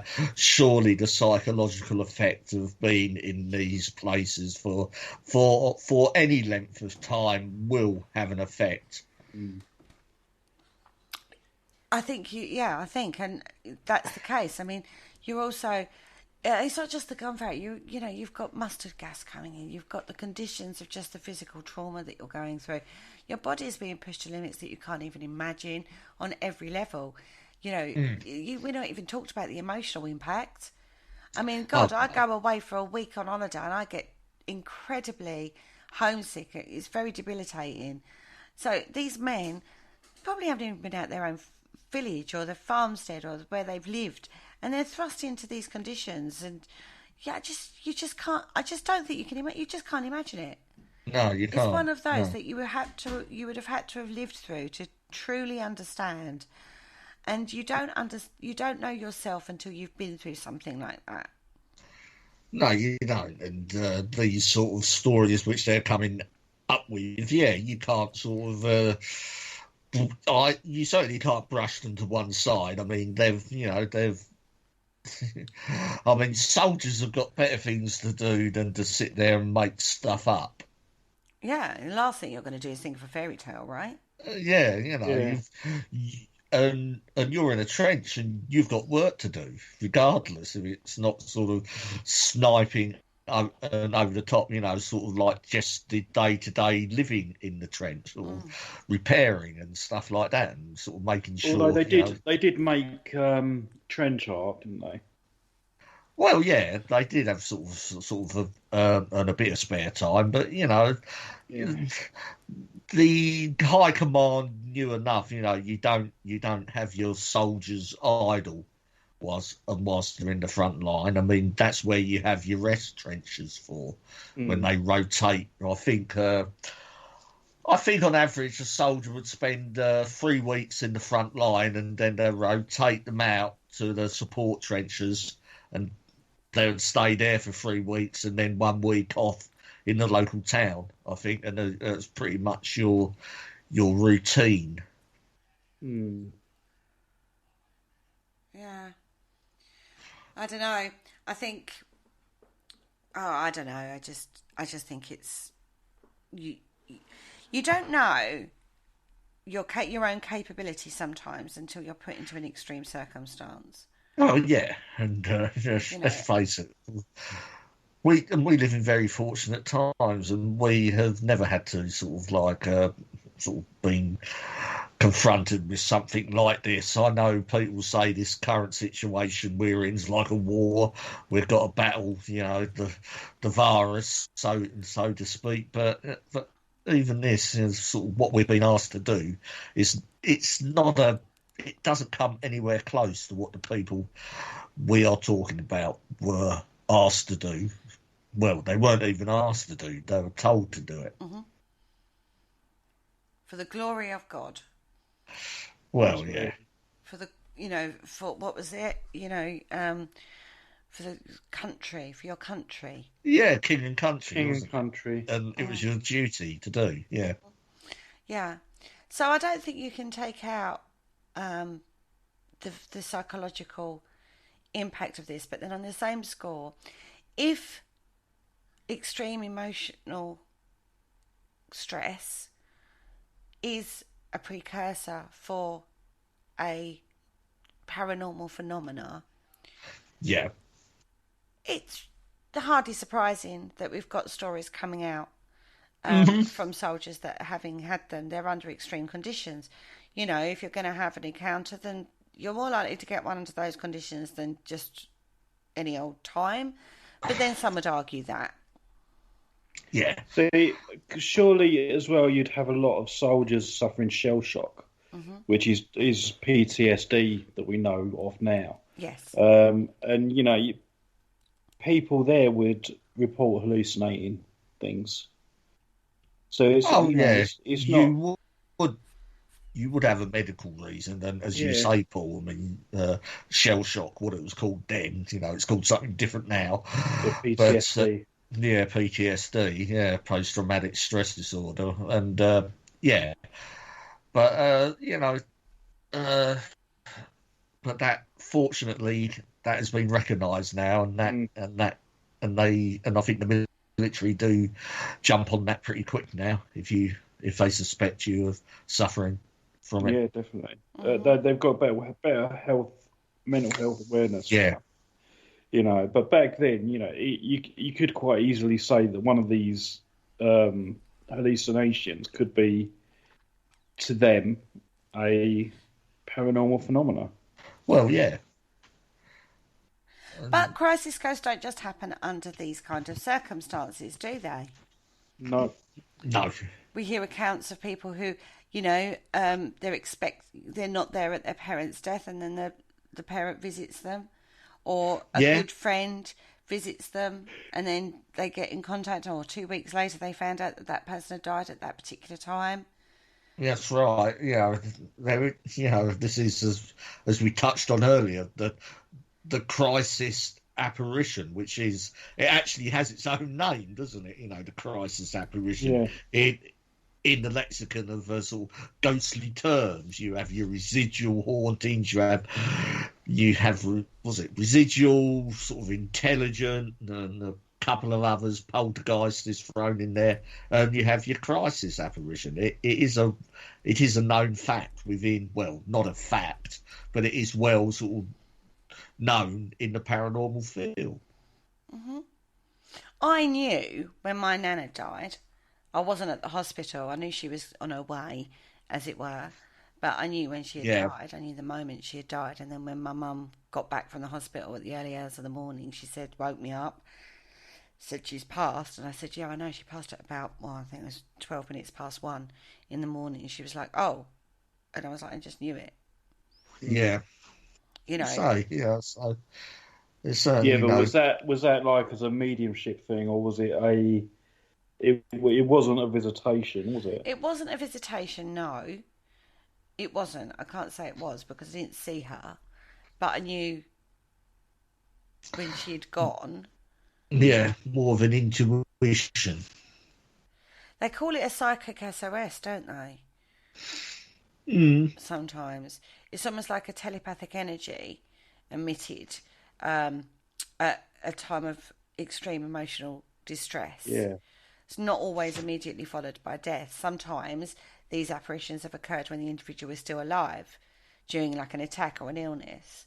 There are accounts of that come as well. So, it's not always about the death factor, as it were. I think it's a very interesting phenomena. Oh, it certainly is, yeah. I mean, it sort of, it probably says a lot more about us as well as individuals and what makes us tick. Yeah. I mean, it'd be interesting to sort of find out more about that. As I'm not too well versed in that sort of area. It's just the anecdotal stories you hear, isn't it? It is, but I do think, I heard of an account of a hairdresser, and every month this person would come and visit her, and they would chat, and she'd do the hair, and it was absolutely fine. And then, he was going through a bad time in his life. He was getting divorced from his wife. He'd lost his boy and girl in the ensuing battle. All sorts of things, and then he'd come to get his hair cut. And he'd said, I can't stay long, but I just wanted to say thank you. And then she found out that he'd died.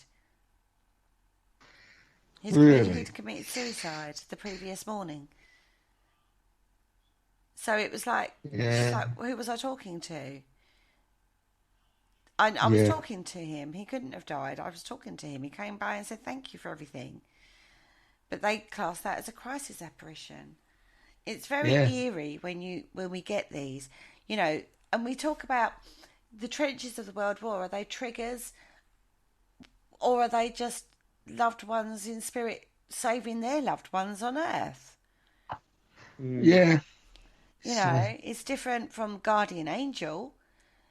They tend to be when we talk about guardian angels, we see them more as like an angelic energy, something that's not necessarily somebody you know, but just somebody that comes in at a time and saves you and then disappears out of your life. You know, crisis apparitions tend to be a person that appearing before you, and then you find out they're dead.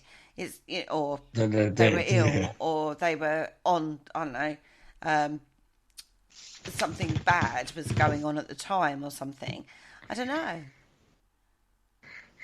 We do have accounts where we seem to have a connection with people. Twins have this quite a lot, where a twin will be able to tell what the other one's going on. If the other one's if they're not together, you get twin encounters where, you know, what goes on with one twin, if they're distressed or whatever and they're not together, the other twin will know. Mm-hmm. We've had twin encounters where one's given birth and the other one's gone into false labour alongside it. It was like, oh, she's giving birth, I'm going to go through this experience. It's just one of those. Phone calls from the dead is another one, isn't it? Where you get a phone call from somebody that's passed over. Well, yeah, that is quite a phenomenon at the moment. I'm actually, there's an article in this month's edition of Fortean Times that actually talks about that, and that is on the rise. You know, it seems that the paranormal world does actually keep up with modern technology as well, because they can even text. You know, yeah, but that would bizarre. stand to reason, though, wouldn't it? Because as humans, we're all connected to our phones, let's be fair. We cannot leave home without our mobile phone. If I was to die, and I could utilise that as a tool, I'd know how, for one, because I use it in my day-to-day life normally. You know what I mean? Secondly, it's a way of doing it. Well, yes. I mean, if you believe in the narrative that ghosts are sort of, you know, spirits of dead people, then there is no reason why they couldn't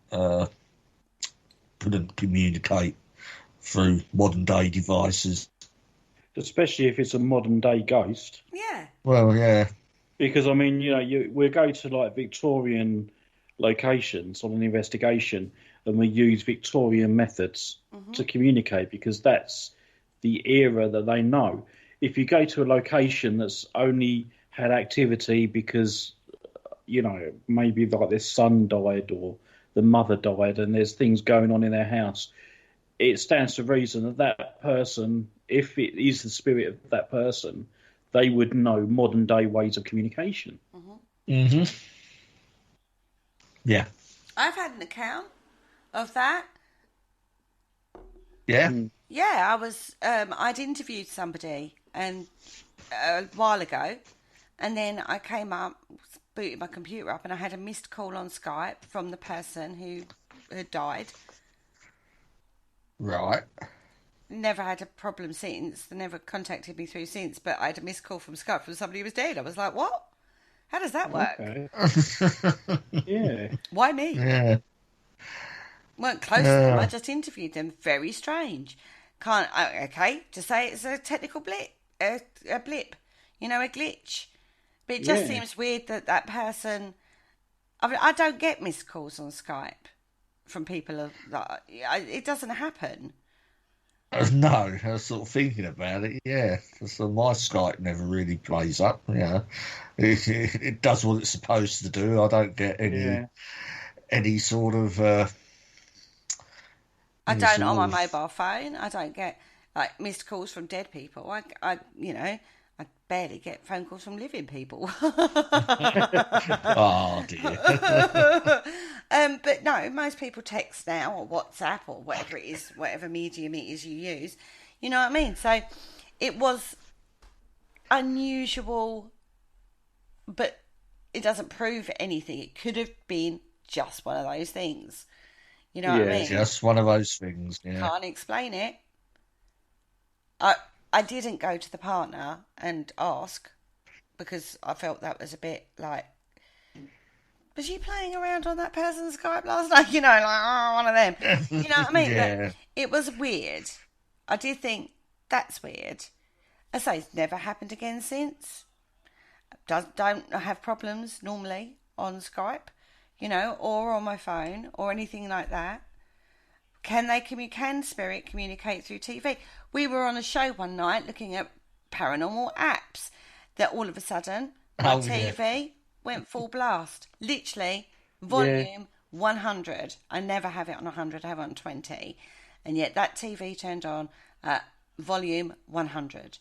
Whilst I was on air talking about paranormal apps, we'd actually been trying out an app on air this particular night. It was a couple of years ago now with Brian Holloway. I can't explain that. That TV has never, or that TV then, because I've got a new one since then, never done it before, never done it since, until the point I got rid of it. Just even when it was, I got rid of it because it was mucking up. But even at the point of it was mucking up, it never did it. Can you explain that? I can't explain that. Ghost did it. Ghost did it? Did it? Was it just... Your demon done it. Maybe my demon did do it. Who knows? I can't explain it. It doesn't mean to say it was paranormal, but it doesn't mean to say it wasn't. Yeah. Oh, it's all interesting stuff, isn't it? Well, I say, and this is what we're in it for, isn't it? You know, to sort of look at these sort of slightly out of the ordinary occurrences that do seem to happen to people. They do. To the normal, everyday person. We're not talking... I mean, all right, we've been talking about World War I tonight and the extreme conditions that have happened under there. You would think that a lot more stories would have come out about that. Maybe people didn't talk about it. Maybe they... You know, maybe we are dismissive of our own experiences and go, actually, that's just having a weird moment, and don't talk about it because it sounds so bizarre in the grand scheme of things. I mean, how many times have we said when we've recounted things that have happened, how it makes you sound crazy when you talk about it, like to normal, I say normal people who aren't in the paranormal. It's not the sort of thing you talk about. You know, I talk about things to my muggle friends, and I catch them looking at me as if they say, "Oh my God, what the heck?" Do you know what I mean? Yeah. What the heck? And you know, we all know that. Exactly. Yeah, we've all had that. You talk about it with people into the paranormal; they're not quite so. They don't look at you in the same way. My muggle friends call me the weird one of the group. I'm Phoebe. Do you know what I mean? Because I'm the weird one of the group because of what I'm into and some of the experiences I've had. Yeah, they love me telling them about it. They think it's great. But... To be fair, I've met some of your friends and they're just as weird. No, they're not. They're lovely. They are. They're weird. None of them like going ghost hunting. What weirdos. I mean, one of my friends, she lost her husband, and then all of a sudden she was told in a funny kind of way to go and get her breast checked. And then the next day an appointment came through for a mammogram, and she was like, I've not long had one. Do you know what I mean? What's this all about? She actually went to the appointment because she thought, well, okay, fair enough. What with what happened yesterday and then this turning up on my doorstep today, and they found a lump. Yeah. Caught it in the nick of time, they said. She thinks it's her dead husband that helped that scenario. She didn't see him. It wasn't an apparition, but the sequence of events that occurred on that, too bizarre to discount as being something that was normal. Yeah. She'd not long had a mammogram. It was, you have a mammogram, what, God, I don't know, every 5 years, I think it is. Yeah. So she'd not long had one. For her, it was like, oh, okay, I'll go and have one only because of the occurrence she'd had the day before. Yeah. She has no pain in her breast, no, worry in that way. But because of the way it had happened, she was like, no, I'll go and get it checked because it's just a little bit weird. Luckily, she did. Yeah. Now she's got no problem. Now she's got that problem solved for her. Minimal treatment as well because they caught it so early. Was that her loved one, her dead husband, coming forward and pushing her to get that checked out again? That's what she believes. Nice. Yeah.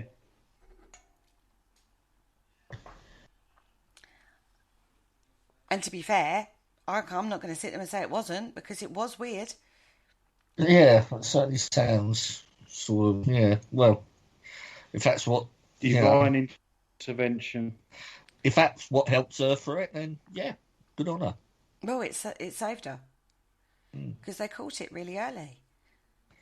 It is just one of those things. We talk about just one of those things in regard to poltergeist activity, where things go missing, then they turn up, you can't explain them, you've turned your house upside down. But other things happen that are just one of those things that you go, oh, it's just one of that missed Skype call, just one of those things. That apparition that you saw, just one of those things. How many of those do we dismiss because we must have got the timing wrong? Yeah. Or, whatever, because of the circumstance that you were under in the World War trenches, we dismiss it because you think, oh, it's my psychological situation that I'm in. I'm under so much stress, it must have been what caused it. Maybe it wasn't. Maybe it was a ghost. Yeah. Maybe it was the spirit of a loved one looking out for you. I think my point here is, we talk quite skeptically at times regarding the paranormal, particularly when we look at ghost investigations or, ghost hunts, when we're out of a weekend doing the thing, and, we are quite skeptical of that. But then again, we all have occurrences in other ways that we won't dismiss, and I don't know where the dividing line is and whether there should even be a dividing line.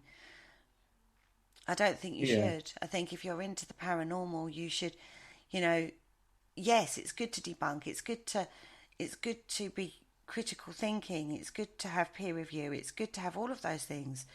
But at the end of the day, a personal experience is a personal experience. Nobody knows apart from you. You lived it. You experienced it.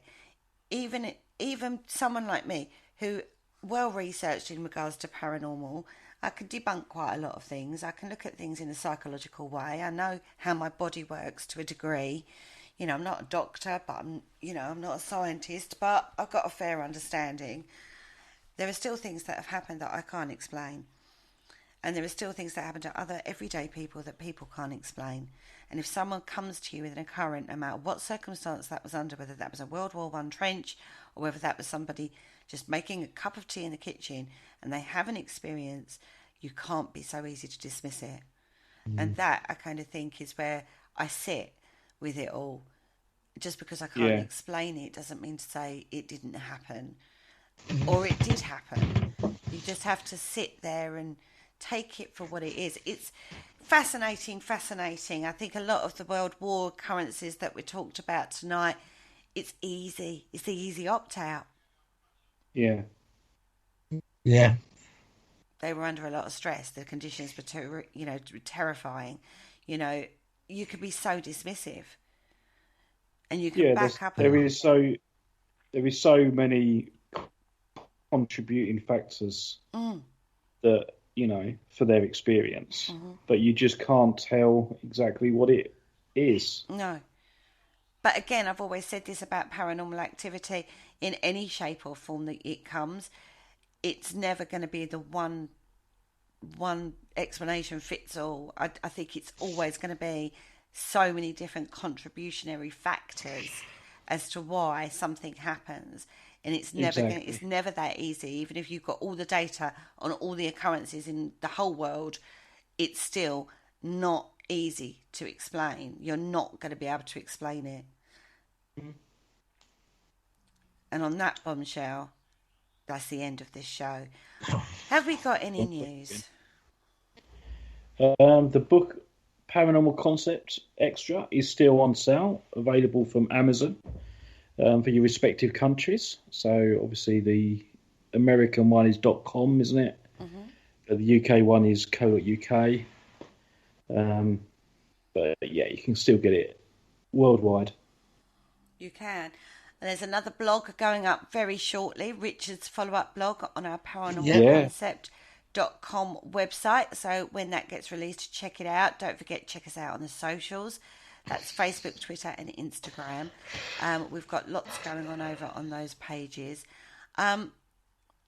Well, guys, I I find it very difficult talking about the wars. I don't know how you two feel.